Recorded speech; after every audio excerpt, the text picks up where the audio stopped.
학교 본관 병원에 라카 칠하고 스프레이 칠하고 교내 설립자 동상에다가 시설 라카 칠하고 막 동상 때리고 시설 내부 침범하고 교직원과의 언쟁, 그다음에 교수를 무릎 꿇리고 일부 학생들이 소화기 뿌리고 뭐 이게 다 있었던 일입니다. 저희가 팩트만 말씀드리는 거고요. 두 분도 이렇게까지 심하게 할 걸 생각 못 했었죠. 민주노총도 이렇게까지 세게 안 하잖아요. 처음 봤습니다. 이런 시위 형태는 역사상 전무후무하다고 생각합니다. 인사 담당자 입장에서는 동덕여대 출신이라면 서류 면접에서 딱 떨어뜨려버릴 가능성이 있다라는 거예요. 그러니까요.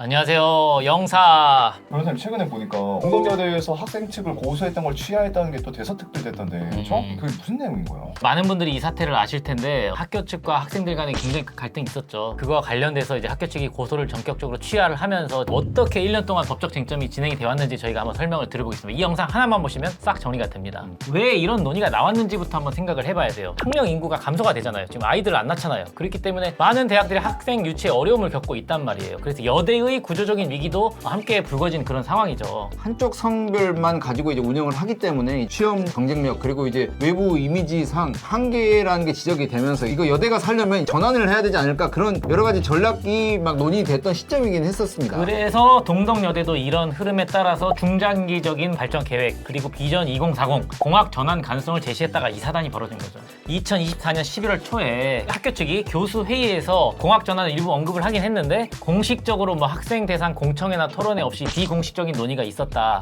한 교수의 발언이 학생들에게 알려지기 시작하면서 이제 불씨가 붙기 시작한 거죠. 그렇죠. 학생들 입장에서는 우리한테 뭐 어떠한 토론이나 일절의 얘기도 없이 그 남녀공학으로 바꾼다 얘기를 하니까 야 뭐야 최소한의 민주적인 절차도 없이 그렇게 하니까 학생들 입장에서 사실 반발이 날 수밖에 없긴 했었죠. 우리 몰래 전환을 시도하고 있었다 이런 의혹을 갖기 시작한 거고 그래서 학교 측이 초창기에는 공학 전환 아직 확정된 바가 없다. 그리고 내부 검토 단계일 뿐이고 구성원 의견을 다 수렴하겠다 이런 입장을 이제 반복을 했었는데 이미 신뢰가 깨진 상황에서 학생들은 이러한 설명을 통하지 않았죠. 그렇기 그렇죠. 때문에 오히려 시위가 점점 격화된 사건입니다. 충분히 이해가 됐던 상황이에요. 이거는 나한테 말도 안 하고 여대를 갑자기 남녀공학을 바꾼다고 하면 당연히 학생들 입장에 열받는데 문제는 거기서 끝났어야 되는데 동덕여대생들의 반응이 문제는 수위가 넘어서 그게 문제가 됐었죠. 사실. 그렇죠, 맞죠. 절차적 정당성 없이 밀어붙이는 것은 민주주의가 아니다라는 비판 여론이 확산이 됐고요. 그래서 이제 총학을 중심으로 긴급 학생총회도 개최하고 온라인 커뮤니티에서 여론이 굉장히 확산이 되고 언론, 정치권 난리가 났죠. 아 이건 문제가 있다. 이건 우리의 절차적인 참여권을 배제한 채 이루어진 거는 민주주의 맞지 않습니다. 이렇게 제기를 했으면 문제가 없었는데 말로만 끝난 게 아닌 게 문제였었죠. 2014년 11월 27일경에 일부 학생들이 본관을 점유하고 철야 농성에 이제 돌입을 하기 시작을 했죠. 주요 요구사항이 세 가지가 있었는데 첫 번째가 공학전환 전면 철회, 재논의를 하자. 그리고 두 번째, 학교 측 공식 사과해라. 그리고 세 번째, 향후 모든 학교 정책 결정 과정에서 학생 의견을 보장해라. 이 세 가지 요구사항을 들고 점거를 시작했던 거죠. 여기까지도 괜찮았습니다. 그냥 본관을 점거하고 사과해라 하는 것까지는 괜찮았어요. 문제는 불법적인 행동이 나가면서 문제가 됐었죠. 학교 본관 병원에 라카 칠하고 스프레이 칠하고 교내 설립자 동상에다가 시설 라카 칠하고 막 동상 때리고 시설 내부 침범하고 교직원과의 언쟁, 그다음에 교수를 무릎 꿇리고 일부 학생들이 소화기 뿌리고 뭐 이게 다 있었던 일입니다. 저희가 팩트만 말씀드리는 거고요. 의자 쌓아가지고 봉쇄한 장면이 온라인 커뮤니티에 퍼져가지고 이제 폭력시라는 이제 프레임이 씌워지게 된 거죠. 취업 박람회 같은 경우도 그랬잖아요. 맞아요. 취업 박람회도 학교에서는 좋은 취지를 한 거잖아요. 다 때려 부셔버렸잖아요. 뭐 민주 동덕 지켜내라 하면서 완전 학교 기물도 파손해버리고 수업도 못 듣게 만들고 취업이건 뭐건 우리는 지키자 하면서 다 때려 부셔버리니까. 맞아요. 그래서 거기에 핵심 슬로건이랑 문구 기억을 못 하시는 분들 위해서 딱 한번 말씀드려보면 첫 번째가 소멸할지언정 개방하지 않는다. 두 번째 여자가 만만하냐? 그리고 세 번째 민주동덕 지켜내라. 네 번째 공학 전환 입학 사기. 다섯 번째 명예롭게 폐교하자. 이게 다 학생들이 학교한테 한 얘기란 말입니다. 이게 과하다 보니까 이제 어떻게 됐어요? 내부에서도 우려 목소리가 나오기 시작했죠. 드디어. 누가 봐도 이게 불법적으로 되고 하니까 야 이거는 좀 너무 심하지 않아? 라고 하면서 이제 내부들에서도 약간 의견이 좀 갈렸습니다. 우리 학교 스텝 시위 등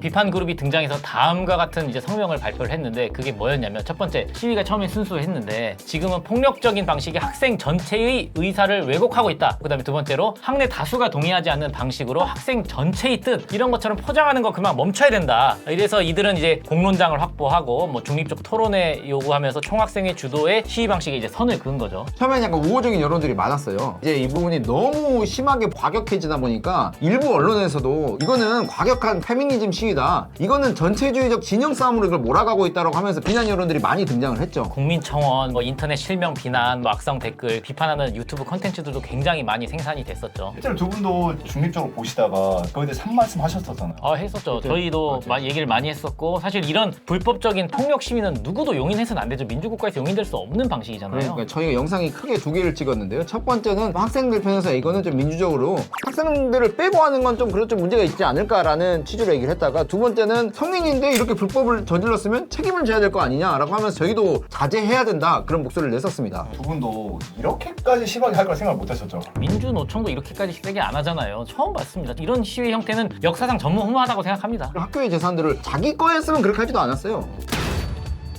결국은 폭력 시위가 급기야 과격하다 보니까 이제 학교 측이 이제 대응을 하기 시작했죠. 그래서 첫 번째로 형사 고소 및 징계 조치가 이제 시작이 됐고요. 2024년 11월 29일 날 동덕여대 측에서 서울경찰청에 이제 학생들을 고소했죠. 동덕여대가 성북군과 그쪽에 있는 걸로 알고 있는데 성북경찰서에 고소를 안 하고 왜 경찰청에 고소를 한 거예요? 문제가 큰 사건 같은 경우는 서울경찰청에 직접 고소를 하기도 해요. 거기서 이제 일선 경찰서로 다시 사건을 이송해주기도 하는데 학교 측에서는 이게 언론에도 주목이 많이 되고 하다 보니까 이제 서울경찰청이라는 본청에다가 고소장을 낸 겁니다. 학교 입장에서는 당연히 고소를 할 수밖에 없는 사건이죠. 학교의 재산을 워낙 심각하게 때려 부셨기 때문에 재물손괴는 범죄잖아요. 그렇죠. 그래서 네. 시위를 벌인 학생들 19명 그리고 뭐 성명 불상자 2명 이렇게 해서 공동 재물손괴 그리고 공동 건조물 침입 형사 고소를 했고요. 학교 측은 시위 복구를 위한 비용으로 54억 원을 추산을 하면서 이제 강경 대응에 나섰습니다. 거기에는 크게 4가지 항목으로 나눠져요. 첫 번째가 이제 시설 복구 비용이 있고 두 번째가 행사 무산 비용이 있었고요. 세 번째 입시에 영향을 미칠 거 아니에요. 동덕여대 지원 안 할 거 아니에요. 그런 비용 그리고 마지막으로 기회비용 충원율이 하락이 된다라든지 등록 포기생이 증가한다라든지 이런 것까지도 다 항목으로 집어넣어서 54억 원이라는 비용이 산출된 겁니다. 법적으로 손해가 인정되는 것과 실질적인 손해가 다를 수가 있거든요. 의뢰인들이 생각하는 게 법적으로는 인정이 될 항목은 시설 복구 비용이랑 행사 무산 비용 그런 것들은 인정이 됐을 거예요. 근데 뭐 학교의 브랜드 가치가 하락되거나 입시 영향과 관련돼서 동덕여대 입시를 만약에 안 치른다든지 그런 것들은 소송을 했을 때는 인정이 되기도 어렵고 되더라도 액수가 크게는 인정 안 됐을 거예요. 맞아요. 인과관계 입증 이런 것들이 어렵기 때문에 그래서 54억이라는 돈은 법적인 청구액이라기보다는 상징적인 피해 규모로 사용된 수치다 이런 평가가 많았고요. 동덕여대 브랜드 가치가 엄청나게 하락이 됐죠. 그거는 액수로 환산하기 사실 어렵지만 그렇죠. 인사 담당자 네. 입장에서는 동덕여대 출신이라면 서류 면접에서 딱 떨어뜨려 버릴 가능성이 있다라는 거예요. 그러니까요. 그게 사실 크죠. 이 말씀 드리고 싶어요. 예전에 이제 동덕여대 입학했다라고 하면 가족들이 서울에 있는 그래도 좋은 학교 들어갔다 이렇게 칭찬해줬을 텐데 요즘 동덕여대 나왔다가 그래 너도 거기 나왔어 이런 이미지 브랜드 가치 하락은 이 정도로 심각한 겁니다. 맞아요. 이거를 개선하기 위해서는 정말 뼈를 깎는 노력이 필요할 겁니다, 여러분들. 시설 복구 비용은 돈이라도 받으면 해결해야 되잖아요. 브랜드 이미지 가치 하락은 누가 책임져요? 이건 돈으로 해결이 안 되는 부분이에요. 자업자득이에요. 네. 학생들 입장에서 이 사건 법률적인 의미를 한번 생각을 해보면 절차 없는 공학 전환에 대해서 정당한 저항으로 내가 시위를 했다 이렇게 주장을 하면서 형사고소를 학교가 나한테 그건 과잉이다 이렇게 주장을 하면서 반발을 했죠. 근데 학교 측의 대응이 너무 합리적이라고 생각을 하고 이렇게 얘기하면 뭐 저희들이 비판을 들을 수도 있겠지만 학교 측 입장에서 당연한 거예요. 불법을 저질렀고 다 때려 부셨는데 브랜드 가치는 그대로 손실됐는데 그냥 죄송합니다. 마음껏 때려 부셔 주십시오. 그렇게 할 수가 없잖아요. 그리고 내 얼굴에 침 뱉는 거잖아요. 그렇죠. 내 집이라면 그렇게 낚아치를 하겠어요. 그러니까요. 여기까지가 지금까지 저희가 정리해드린 동덕여대 사태의 전말이고 이제 엊그저께 드디어 형사사건의 고소 취하 결과가 나왔죠. 그거를 지금부터 다시 한번 설명을 드려보겠습니다. 이렇게 심각할 정도의 그걸 고소를 왜 취한 거예요? 학생들과 결국 지속적인 학교 측 협의가 있었고 뭐 국회도 중재를 많이 했어요. 그래서 2025년 5월 14일 날 동덕여대는 학생들에 대한 형사고소를 전격적으로 전부 취하하고 처벌을 원하지 않습니다라는 처분 불원서를 이제 경찰에 제출했죠. 범법을 저지른 거 맞잖아요. 처벌 불원서를 제출했다는 것만으로도 이들이 벌을 받지 않게 되는 건가요? 원칙적으로는 고소 취하를 해도 수사는 계속 진행이 될 수는 있습니다. 근데 다만 수사의 동력이 많이 상실이 됐죠. 학생들에 대한 고소의 주체가 처벌을 원하지 않습니다는 의사표시를 했기 때문에. 고소를 취하해도 지금 이게 뭐 해결된 게 단 한 개도 없잖아요. 때려 부셨던 돈 있잖아요. 그럼 누가 이걸 부담하게 돼요? 학생들이 다 결국 부담한단 말이에요, 이거를. 그러니까 지금 학내에서도 여전히 긴장감이 남아 있을 수밖에 없어요. 맞아요. 일부 교수들이 불법 행위로 규정하는 성명도 발표를 했었고 학생들이 이제 이거에 대해서 실망감도 표시를 했었죠. 시위 흔적이 여전히 동덕여대 캠퍼스의 곳곳에 남아 있습니다. 그래서 학교 공동체 내부 구성원들끼리 화합이라는 이런 과제가 남아 있는 그런 상황입니다.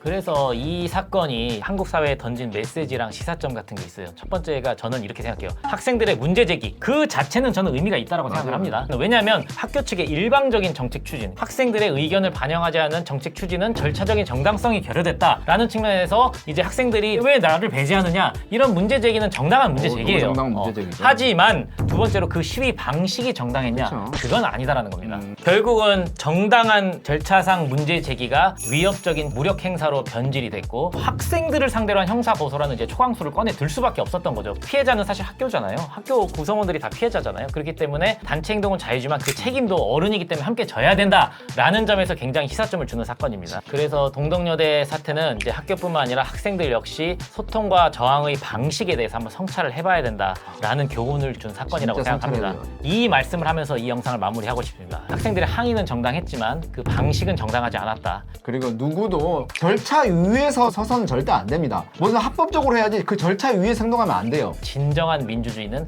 상대를 배제하지 않는 관용과 포용의 정신에서 시작된다. 저는 그렇게 생각합니다. 고소치하가 됐지만 결국에는 모든 상처와 모든 피해는 학교를 다니고 있는 학생들에게 고스란히 남아있다. 그래서 아직 해결된 거는 사실 없다. 고소 취하는 학내 구성원 간의 통합과 화합을 위한 출발점에 불과하다. 이제 앞으로 어떻게 진행되는지 저희가 지켜보겠습니다. 어떻게 여러분들 오늘 강연박에 이 영상이 도움이 되셨나요? 도움이 되셨으면 이 영상을 가족들에게 공유해 주시고 이 영상만 보시면 동덕여대 사태의 일련의 과정과 지금 고소 취하 절차가 한 번에 이해가 되실 겁니다. 구독, 좋아요 부탁드립니다.